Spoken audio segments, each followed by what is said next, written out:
kama ambavyo mwezi wa Ramadhani ulipoandama, basi ilikuwa dunia nzima ni haramu siku inayofuatia pale kula mchana.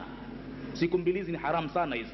Moja ni pale inapomalizika Shaabani, pale kuingia kwa Ramadhani, siku ile ya Ramadhani mosi ile, kwa dunia nzima madhal habari imefika, inakuwa ni haramu kula mchana siku ile. Na ikiwa mtu atakula mchana siku ile kwa makusudi, hana hoja yoyote ya kisheria, habari anazo kwa duniani watu wameshaingia katika Ramadhani, akenda akala mchana siku ile, basi hawezi kuilipa siku ile, hata kama atafunga mwaka mzima au kama atafunga milele. Madhali makusudi, siku ile hailipiki tena.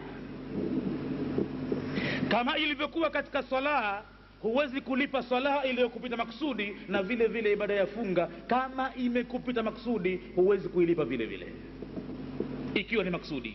La, kama itakuwa unaishi juu ya sheria, mambo ya kusahau, mambo ya kutokupata habari, mambo ya kuumwa, kwamba ulikuwa msafiri, haya ni mambo yamo ndani ya sheria.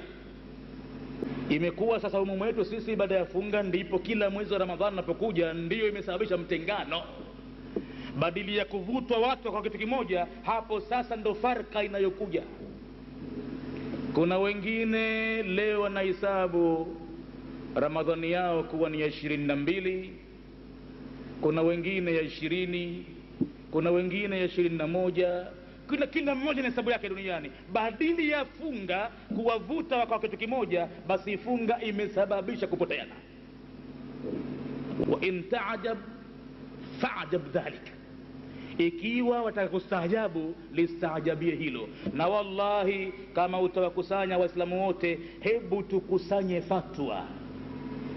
fatwa ambazo zinasababisha kutengana katika ibada ya saumu hii, sisi tunapoteana wapi? Kama zitakusanywa ibada fatwa, hutokuta ni fatwa ya msingi inayoweka watu kando. Kwa nini wasifunge siku moja duniani na wasifungue siku moja duniani? Huwezi kukuta sababu ya msingi inayotofautisha hivyo, isipokuwa ndani yake ukenda deep utagundua kwamba kuna khitilafu duniani za kisiasa. Madhali nchi fulani imetofautiana kisiasa na nchi fulani, basi siasa ile imetumbukizwa mpaka ndani ya ibada ya Mwenyezi Mungu. Hawakubaliani kabisa. Hoja ya kidini inamalizika kabisa, pakupenya na kuwa hapana tena. Sasa tena inabidi kisiasa. Sasa kuna baadhi ya wakati Msuudi hakubali kupata habari Yemen kwa sababu kuna tiriki vyogo siku hizi baina yao. Kuna baadhi ya wakati Msuudi hakubali kupata habari Sudan kwa sababu kuna wakati fulani hawafahamiani kisiasa.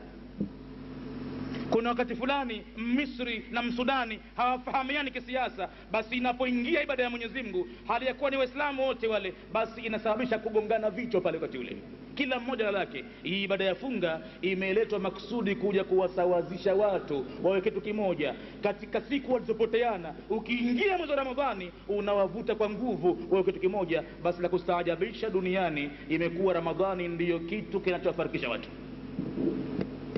Utagundua baadhi ya wakati siasa inakuwa zaidi, na baadhi ya wakati inakuwa ni ujinga umetawala zaidi kwa Waislamu. Ujinga kutokusoma, ni kutokuelewa hadithi za Mtume vilivyo, na kutokuelewa lugha ya Qur'ani vilivyo.